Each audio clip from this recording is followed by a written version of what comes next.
resmi kedua tersangka ini kita jadikan sebagai tersangka untuk penyelidikan lebih lanjut.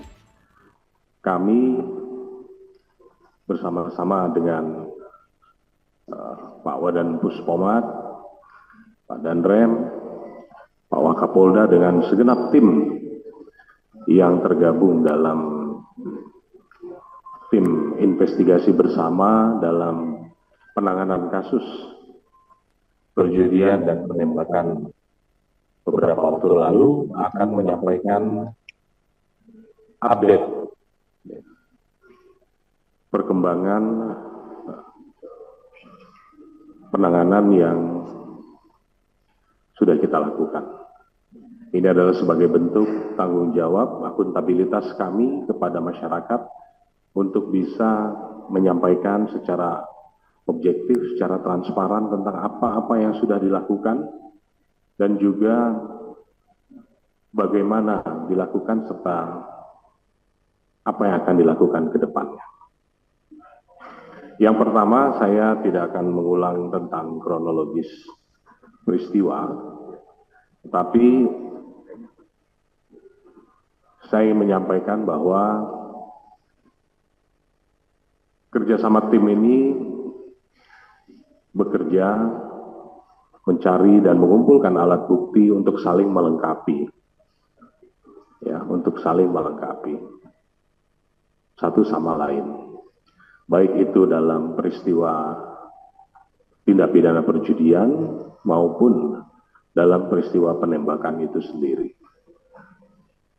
Banyak petunjuk-petunjuk yang ada yang harus segera ditindaklanjuti. Sebagai tindak lanjut, Polda Lampung sudah melakukan pemeriksaan sebagai saksi 3 orang, ya, updating dari yang sudah dilakukan kemarin. 3 orang, 2 anggota Polri dan 1 warga masyarakat.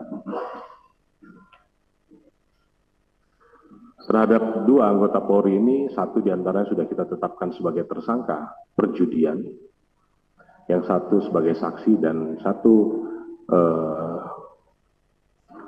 warga masyarakat sebagai saksi. Peran-perannya adalah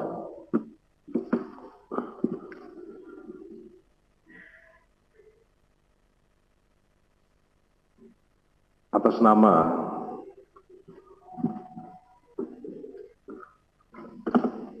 K atau Kapri, dia adalah anggota Polri Polda Sumatera Selatan. Dia berada di TKP. Dia kenal, ini dalam kesaksiannya, ya, kesaksian dia sebagai saksi untuk tersangka maupun sebagai tersangka bagi dirinya sendiri. Kenal dengan pelaku sejak 2018, kemudian dia datang karena ada invitation dan 1 jejak digital di mana dia juga mengupload, membuat video ajakan. Dia juga suka bermain sabung ayam dan lain sebagainya, sehingga kepadanya kita tetapkan sebagai tersangka dan ini sudah ditahan. Yang kedua, anggota Polri atas nama Wayan dari Polres Lampung Tengah. Dalam keterangannya, ya, dia mengakui, dia mengetahui bahwa ada undangan, kemudian dia bersama beberapa rekannya dari Lampung Tengah menuju ke lokasi. Dia tahu siapa pengelolanya dan lain sebagainya, tetapi jam 16 dia sudah pulang. Sehingga yang bersangkutan kita jadikan saksi untuk peristiwa perjudian tersebut. Kemudian warga masyarakat atas nama Ibu N, ya, yang update-nya Ibu N, saksi N. Dia berjualan di lokasi, dia bisa menjadi saksi atas peristiwa perjudian, dan juga menjadi saksi dalam peristiwa penembakan. Ini sudah yang saksi sudah kita periksa dan kita lengkapi alat buktinya. Kemudian mungkin akan ada yang bertanya, kenapa kok jam 16, kenapa kok ini dijadikan tersangka ditahan, kok yang ini tidak? Perlu saya sampaikan di sini bahwa pijakan penyidik melakukan penyidikan itu dasarnya adalah yang pertama adalah tempus, locus, modus, baru kemudian actus reus mens rea. Ya. Tempatnya, lokusnya ada di register S, di letter S, register 44 W kanan. Kemudian modusnya apa? Mereka melaksanakan tindak pidana perjudian dari siang hari. Begitu tempus, nah tempus ini kita tetapkan adalah pada saat dilakukan tindakan pembubaran. Jadi itulah tempusnya. Sehingga kepada anggota Polres Lampung Tengah tadi yang bersangkutan kita jadikan saksi untuk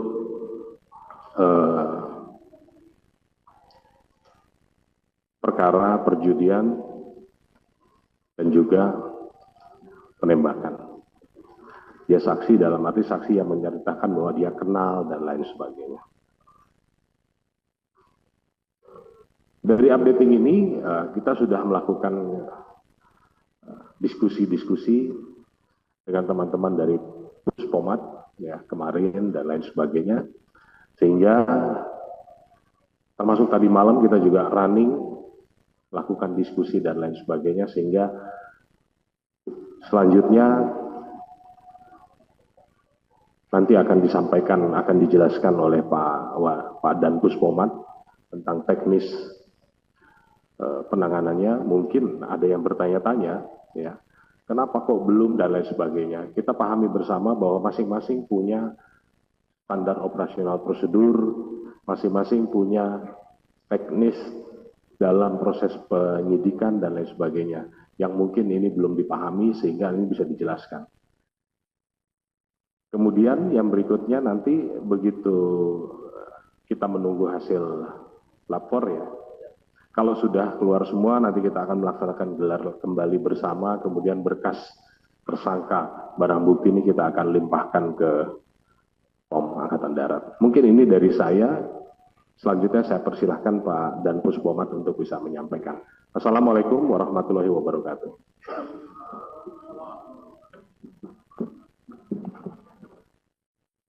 Bismillahirrahmanirrahim. Assalamualaikum warahmatullahi wabarakatuh. Selamat pagi, salam sejahtera untuk kita semua. Salam, Om Swastiastu, Namo Buddhaya, salam kebajikan. Pertama-tama dalam kegiatan press release ini, pimpinan TNI dalam hal ini adalah Bapak Panglima TNI maupun khususnya Bapak Kasat menyampaikan rasa bela sungkawa yang sebesar-besarnya kepada institusi Polri, khususnya untuk keluarga korban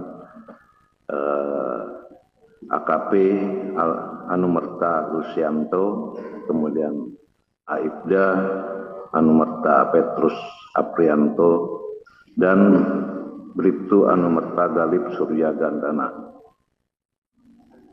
dalam kejadian gugurnya pada saat almarhum melaksanakan tugas tanggal 17 Maret 25. Kemudian dalam proses penyidikan kami itu kita mengacu kepada acara pidana militer yang tertuang dalam Undang-Undang Nomor 31 Tahun 97 tentang Peradilan Militer. Berdasarkan berdasarkan pasal 99 ayat 1, penyidik yang mengetahui atau menerima laporan atau pengaduan tentang terjadinya suatu peristiwa yang patut diduga merupakan tindak pidana, wajib segera melakukan tindakan penyidikan yang diperlukan. Nah, di sini yang kami ingin sampaikan titik tolak mekanisme dalam penyidikan kami. Mungkin bisa ditayangkan. Nah, inilah mekanisme kami di dalam melaksanakan, jadi tidak serta-merta rekan-rekan sekalian. Dalam hal ini kami urut kejadian tanggal 17. Pada saat itu korban sedang melaksanakan tugas, tanggal 17 melakukan penggerbekan judi. Kemudian terduga yang saat sekarang sudah menjadi tersangka itu menyerahkan diri pada tanggal 18 Maret 2025, yaitu Kopda B. Kemudian tanggal 19 Maret 2025 tersangka kedua itu Peltu YHL itu menyerahkan diri di Batu Raja. Sehingga anggota kami di Subdepom Batu Raja yang menjemput dan membawa ke Denpom 23 Lampung untuk segera diamankan. Kemudian pada hari dan tanggal yang sama, tanggal 18 maupun tanggal 19 Maret ini, Dandim selaku Ankum itu membuat surat penitipan terduga kepada Denpom untuk diamankan. Nah, pada tanggal 19 Maret, Denpom sudah mulai melakukan penyelidikan maupun ke arah penyidikan, di mana kita menginterogasi, mencari alat dan bukti dalam kasus pidana ini. Alhamdulillah pelaku mengakui, kemudian menunjukkan di saat dia lari dari lokasi itu membuang senjata di satu tempat. Akhirnya tanggal 19 Maret siang hari anggota Denpom melaksanakan pencarian barang bukti tersebut dan syukur alhamdulillah ditemukan. Mungkin fotonya ada. Nah, ditemukan di sini. Nah, setelah alat bukti dan barang bukti kami temukan dan hasil pemeriksaan tersangka mengakui perbuatannya, maka dan Denpom koordinasi ke Polda maupun Polres untuk meminta laporan secara resmi ke kami dalam rangka untuk menentukan tersangka dan melakukan proses hukum lebih lanjut. Dan itu dilaksanakan pada tanggal 22 Maret 2025. Anggota dari Polsek Negara Batin atas nama Aibda Wara Andani telah membuat laporan polisi kepada kami tentang laporan polisinya tentang tindak pidana penembakan terhadap 3 orang korban yang saat melaksanakan tugas. Kemudian Brigadir Polisi Rio Dael Agusto telah membuat surat laporan polisi yaitu tentang kasus perjudian yang diduga dilakukan oleh Peltu YHL. Tanggal 22 ini berdasarkan laporan polisi ini, maka penyidik melakukan SOP-nya atau mekanisme dalam penyidikan itu membuat surat permohonan kepada Ankum, yaitu Dandim. Nah, atasan yang berhak menghukum Dandim untuk mengeluarkan surat penahanan sementara dalam rangka proses penyidikan. Pada tanggal 23 Maret 2025, Dandim mengeluarkan surat penyerahan perkara untuk penyidikan dan penahanan sementara. Sehingga di tanggal 23 Maret 2025 resmi kedua tersangka ini kita jadikan sebagai tersangka untuk penyelidikan lebih lanjut.